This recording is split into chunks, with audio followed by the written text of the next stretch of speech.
പ്രത്യാശ നമ്മെ നിരാശരാക്കുന്നില്ല.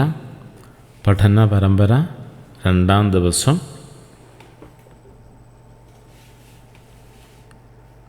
ഇന്നേ ദിവസം 2-ാമത്തെ നമ്പറാണ് നമ്മൾ ധ്യാന വിഷയമാക്കുക, പഠനവിധേയമാക്കുക.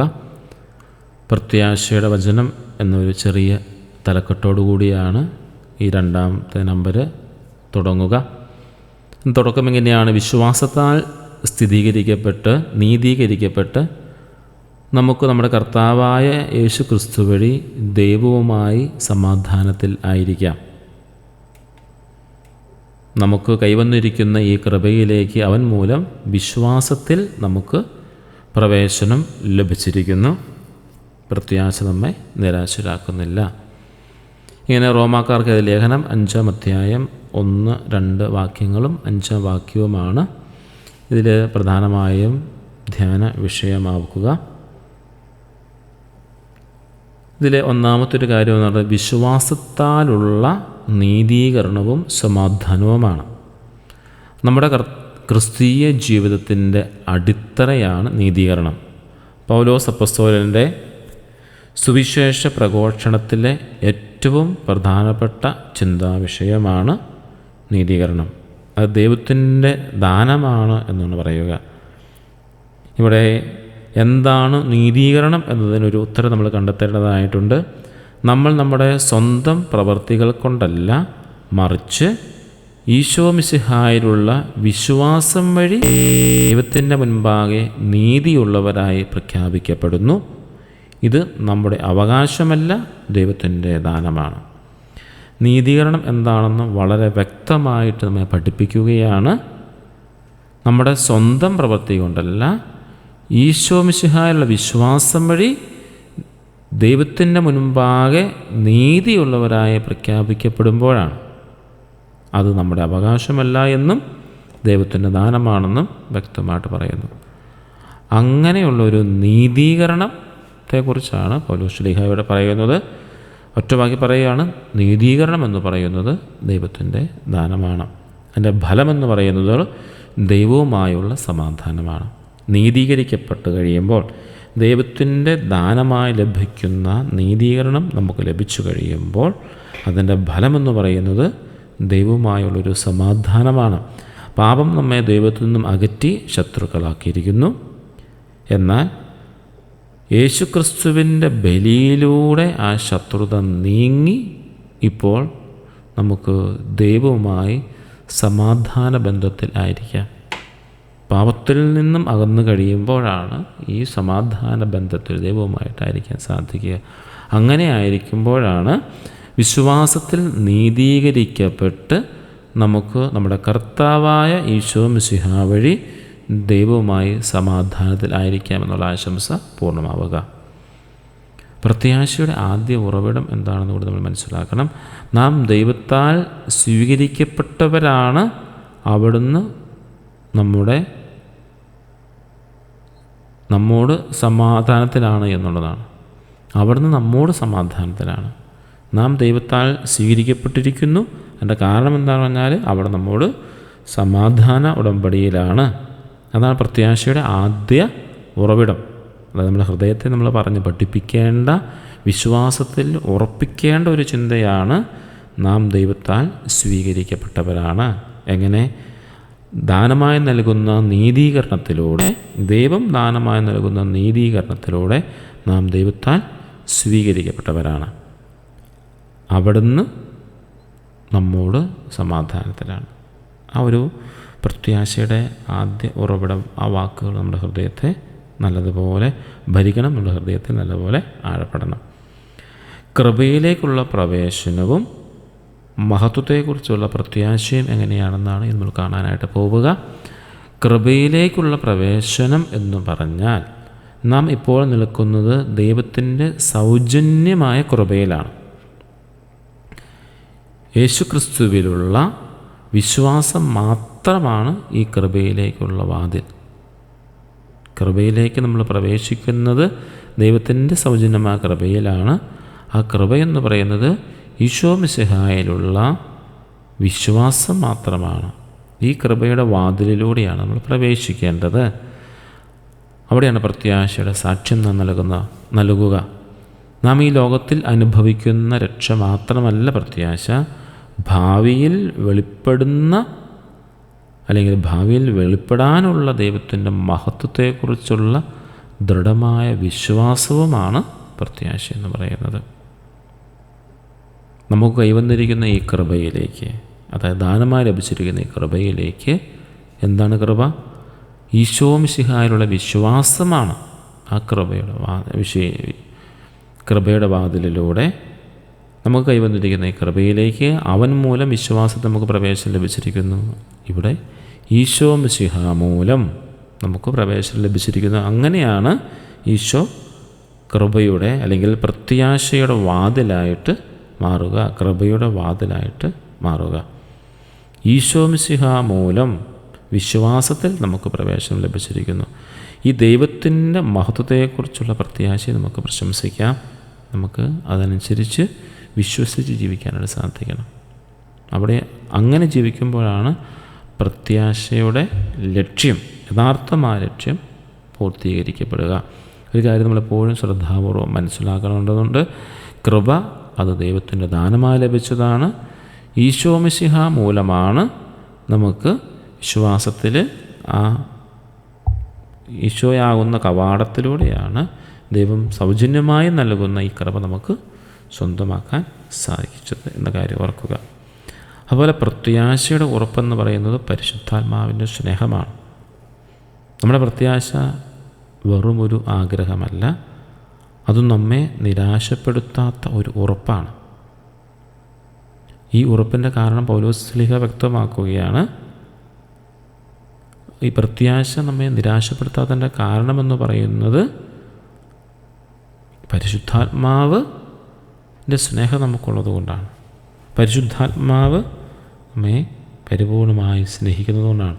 അതിൻ്റെ അടിസ്ഥാന വാക്യമാണ് നമ്മൾ വീണ്ടും വീണ്ടും ഓർക്കുന്നത്. പ്രത്യാശ നമ്മെ നിരാശരാക്കുന്നില്ല. കാരണം നമുക്ക് നൽകപ്പെട്ടിരിക്കുന്ന പരിശുദ്ധാത്മാവിലൂടെ ദൈവത്തിൻ്റെ സ്നേഹം നമ്മുടെ ഹൃദയങ്ങളിലേക്ക് ചൊരിയപ്പെട്ടിരിക്കുന്നു. അതാണ് അടിസ്ഥാന വാക്യം. പ്രത്യാശ നിരാശപ്പെടുത്താത്തതിൻ്റെ കാരണമെന്ന് പറയുന്നത് നമുക്ക് നൽകപ്പെട്ടിരിക്കുന്ന പരിശുദ്ധാത്മാവിലൂടെ ദൈവത്തിൻ്റെ സ്നേഹം നമ്മുടെ ഹൃദയങ്ങളിലേക്ക് ചൊരിയപ്പെട്ടു. അതുകൊണ്ടാണ് പ്രത്യാശ നമ്മെ നിരാശപ്പെടുത്തുന്നില്ല എന്ന് പറയുന്നത്. ഒരു വലിയൊരു ഉറപ്പ് നമുക്ക് നൽകുകയാണ്, അതിന് തെളിവ് പറയുകയാണ്. അതായത് അടിസ്ഥാനമാക്കുന്ന പ്രത്യാശ നമ്മെ നിരാശപ്പെടുത്തുന്നില്ല, നിരാശരാക്കുന്നില്ല എന്നുള്ള അടിസ്ഥാനപരമായ ഒരു കാര്യം പൗലോസ് ശ്ലീഹ പറഞ്ഞിട്ട് അതിൻ്റെ തെളിവ് പറയുകയാണ്.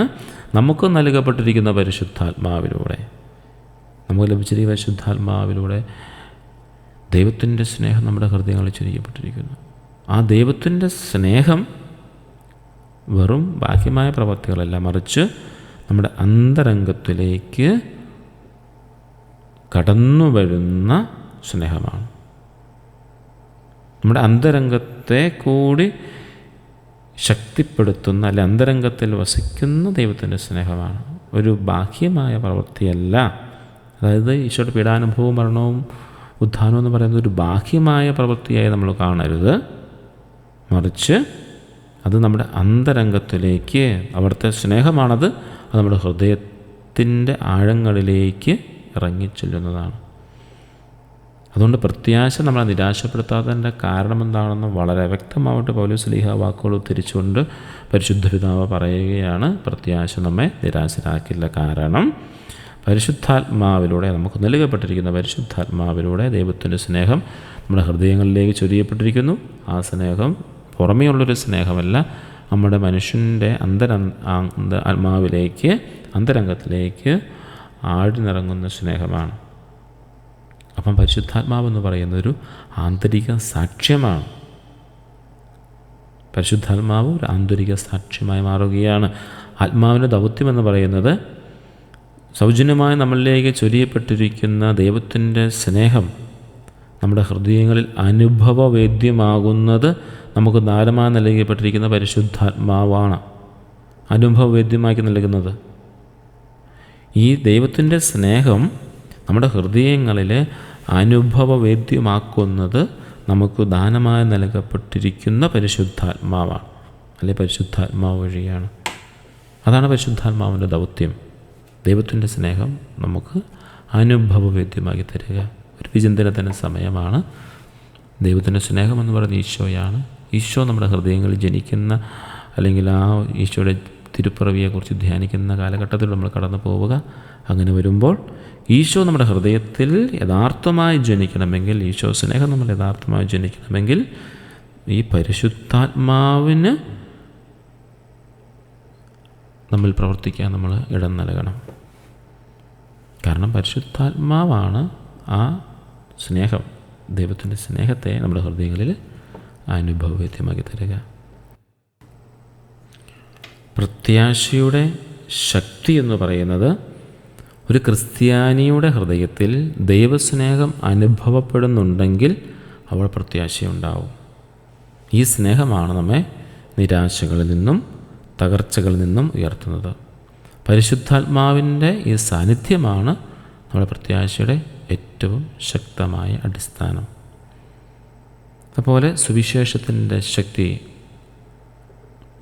പൗലോസ് ഈ മഹത്തായ സന്ദേശം റോമാക്കാർക്ക് നൽകുന്നതിലെ പശ്ചാത്തലം എന്ന് പറയുന്നത്, അത് മനസ്സിലാക്കണം. എങ്കിൽ നമ്മുടെ ദൗത്യത്തിന് അത് പ്രചോദനമാകും. റോം എന്ന് പറയുന്നത് ലോകശക്തിയുടെ കേന്ദ്രമാണ്. റോമാ സാമ്രാജ്യത്തിൻ്റെ ഭരണകൂടത്തിൻ്റെ സ്ഥിരാകേന്ദ്രമായിരുന്നു റോം എന്ന് പറയുന്നത്. അവിടെ സുവിശേഷം പ്രസംഗിക്കുക എന്നത് വലിയ വെല്ലുവിളിയായിരുന്നു. എങ്കിലും പൗലോസിൻ്റെ ദാഹം, സുവിശേഷം പ്രസംഗിക്കാനുള്ള അവൻ്റെ ദാഹം, താൻ അനുഭവിച്ചറിഞ്ഞ ആ ഈശോയെ പ്രഘോഷിക്കുവാനുള്ള ദാഹം പൗലോസിന് അവൻ്റെ ജീവിതമുള്ള ഭയമെല്ലാം മാറ്റിക്കളഞ്ഞു. കാരണം തടസ്സങ്ങളോ പരിമിതികളോ ഇല്ലാത്ത ക്രൂശിക്കപ്പെട്ടവനും ഉയർത്തവനുമായ ഈശോയുടെ സുവിശേഷത്തിൽ അദ്ദേഹത്തിന് വിശ്വാസമുണ്ടായിരുന്നു. ഇന്നലെ നമ്മൾ കണ്ട ക്ലാസ്സിൽ പറഞ്ഞിരുന്നു, ഭയമുണ്ടാകുമ്പോൾ നമ്മൾ അതിൻ്റെ ഒരു പ്രത്യാശയുടെ മറുപടിയായിട്ട് പൂർണ്ണമായ വിശ്വാസത്തിലേക്ക് നമ്മൾ കടന്നു വരണം എന്ന് കണ്ടിരുന്നു. അങ്ങനെയെങ്കിൽ ഇവിടെ ഏറ്റവും വെല്ലുവിളി നിറഞ്ഞ സ്ഥലത്ത് പോയി, റോമിൽ പോയി പൗലോസ്ലീഹ സുവിശേഷം പ്രസംഗിക്കുകയാണ്, ഈശോയെ പ്രസംഗിക്കുകയാണ്. ക്രൂശിക്കപ്പെട്ടവനും ഉയർത്തവനുമായ ഈശോയുടെ സുവിശേഷത്തിന് വിശ്വാസമുണ്ടായിരുന്നുകൊണ്ട് പ്രസംഗിക്കുകയാണ്. സുവിശേഷത്തിൻ്റെ സ്വഭാവമെന്ന് പറയുന്നത് പ്രവചനങ്ങളുടെ പൂർത്തീകരണമാണ്, മഹത്വത്തിലേക്ക് നയിക്കുന്നതാണ്, സ്നേഹത്തിൽ അധിഷ്ഠിതമാണ്, ആരെയും നിരാശപ്പെടുത്താത്തതാണ്. അതാണ് സുവിശേഷത്തിൻ്റെ സ്വഭാവം എന്ന് പറയുന്നത്. അതുകൊണ്ട് സുവിശേഷം എവിടെയൊക്കെ പ്രസംഗിക്കപ്പെടുന്നുവോ അവിടെയെല്ലാം പ്രവചനങ്ങളുടെ പൂർത്തീകരണം നടക്കും. അത് കേൾക്കുന്ന എല്ലാം മഹത്വത്തിലേക്ക് നയിക്കപ്പെടും. അത് സ്നേഹത്തിൽ പരിപൂർണമായും സ്നേഹത്തിൽ അധിഷ്ഠിതമാണ്. അത് ആരെയും നിരാശപ്പെടുത്താത്തതാണ്. അതായത് എല്ലാവരെയും, യഹൂദരെയും വിജാതിയരെയും ഈശോയുടെ രക്ഷയിലേക്ക് കൊണ്ടുവരിക എന്നതായിരുന്നു പൗലോസ്ലീഹയുടെ ലക്ഷ്യം.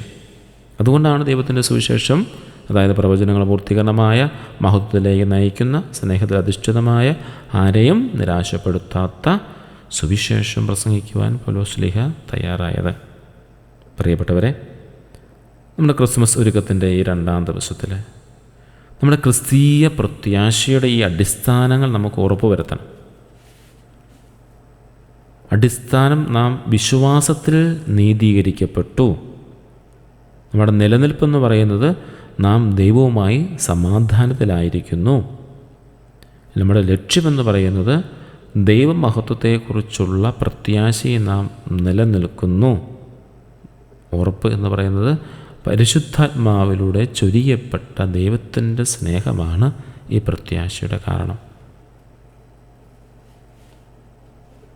പൗലോസ് അപ്പോസ്തലനെ റോമിലേക്ക് നയിച്ച ആ ദാഹം നമ്മളിലും ഉണ്ടാകാൻ വേണ്ടി നമുക്ക് പ്രാർത്ഥിക്കാം. ഈ പ്രത്യാശയെ നമ്മുടെ ജീവിതത്തിലെ എല്ലാ തടസ്സങ്ങളെയും മറികടക്കാനായി നമുക്ക് സാധിക്കും. ദൈവത്തിൻ്റെ സ്നേഹം നമ്മുടെ ഹൃദയങ്ങളെ നല്ലതുപോലെ നയിക്കട്ടെ, നല്ലതുപോലെ ഭരിക്കട്ടെ എന്ന് ആശംസിക്കുകയാണ്. തമ്പുരാൻ്റെ വലിയ സ്നേഹം നമ്മുടെ ഉള്ളിലേക്ക് നമ്മൾ സ്വീകരിക്കുന്ന ഈ സമയത്ത് ഒരു ചോദ്യം കൂടി നമ്മൾ നമ്മുടെ വിചിന്തനത്തിന് വേണ്ടി വയ്ക്കുകയാണ്.